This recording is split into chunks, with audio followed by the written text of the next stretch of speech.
Hello guys, स्वागत आहे तुमचं माझ्या चॅनलमध्ये. कशा आहात सर्वजण? आशा करते की सर्वजण ठीकच असणार. तर हे बघा, आज भेटूया नवीन रेसिपीच्या सोबत. तर हे बघा, एकदम साधी सिंपल रेसिपी आहे आणि रोजच्या जेवणातलीच आहे. तुम्हाला कशी वाटते नक्की कमेंट करून सांगा आणि माझ्या चॅनलला सबस्क्राईब करायला विसरू नका.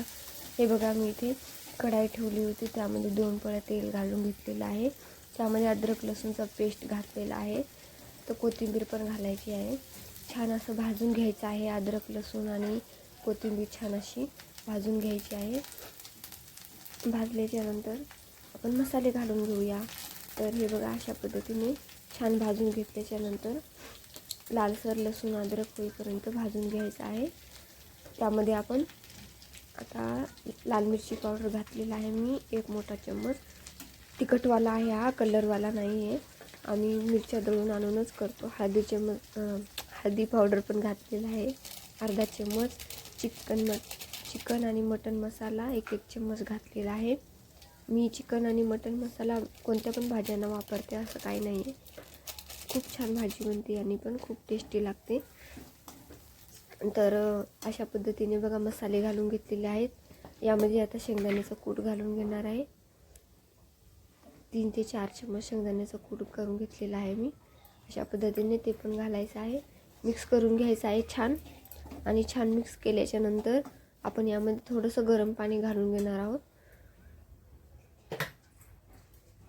थोडंसं गरम पाणी का घालायचं आहे, कारण की आपले मसाले छान, शेंगदाणे, मीठ पण घालायचं आहे चवीनुसार. त्यामध्ये ना पाणी घातल्याच्यानंतर मसाले पण छान भाजून जातील आणि शेंगदाण्याचा कूट आहे ना, तो पण शिजून त्याची अशी मस्त तरी वरती येते. त्यामुळे थोडंसं पाणी आधी घालून घ्यायचं आहे.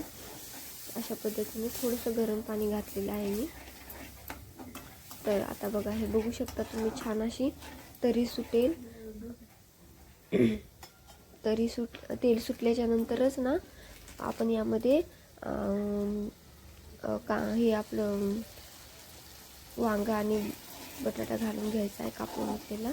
मी कापायचा पण व्हिडिओ नाही बनवलेला आहे भाज्या, कारण की व्हिडिओ खूप मोठा होतो त्यामुळे. आणि रोजच्या जेवणातली भाजी आहे ना, त्यामुळे सगळ्यांना माहितीच आहे, पण माझ्या पद्धतीने मी बनवलेली आहे. तुम्हाला कशी वाटते नक्की सांगा कमेंट करून.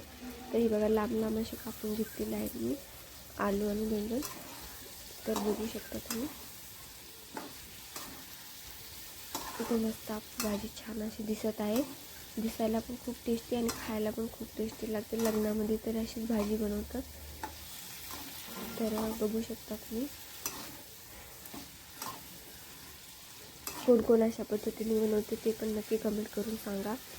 तर बघू शकता कशी तेल सुटलेलं आहे भाजीला आणि एकदम छान अशी आपण आता या मसाल्यामध्ये थोडा वेळ 5 ते 7 मिनिट मसाल्यामध्येच आपण छान अशी भाजून घेणार आहोत,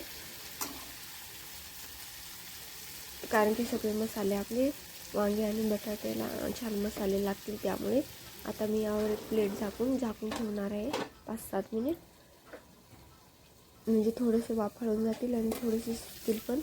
हे बघा, अशा पद्धतीने छान असे शिजून घेतलेलं आहे. 5 ते 7 मिनिट मिक्स करायचं आहे छान. आता ना यामध्ये पाणी घालायचं आहे, ते पण गरम करूनच पाणी घालायचं आहे. गरम करून पाणी घातल्याच्या नंतर ना भाजीला खूप छान तरी सुटते आणि खायला पण खूप टेस्टी लागते आणि शिजायला पण वेळ लागणार नाही. आता अशा पद्धतीने छान मिक्स करून घ्यायचं आहे. मीठ पण घालायचं आहे चवीनुसार. आधी पण थोडं घातलं होतं, लक्षात ठेवायचं. आधी पण थोडं घातलं होतं आणि नंतर आता घालायचं आहे. थोडं चवीनुसार घालू शकता. हे बघा, पाणी घातलेलं आहे कमी. तुमच्या आवडीनुसार तुम्ही पाणी घालू शकता. जास्त ग्रेव्ही करायची असेल तर जास्त पाणी घालायचं आणि थोडी ग्रेव्ही करायची असेल तर थोडं पाणी घालायचं आहे.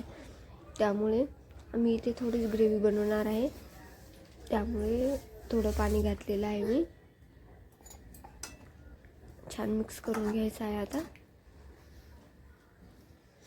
मिक्स केल्याच्या नंतर आपण आता हे जास्त वेळ लागत नाही शिजायला. वांगा आणि बटाटा शिजायला जास्त वेळ लागत नाही, त्यामुळे 10 ते 15 मिनिट शिजून घेणार आहे. अगोदर पण आपण शिजून घेतलेलं आहे.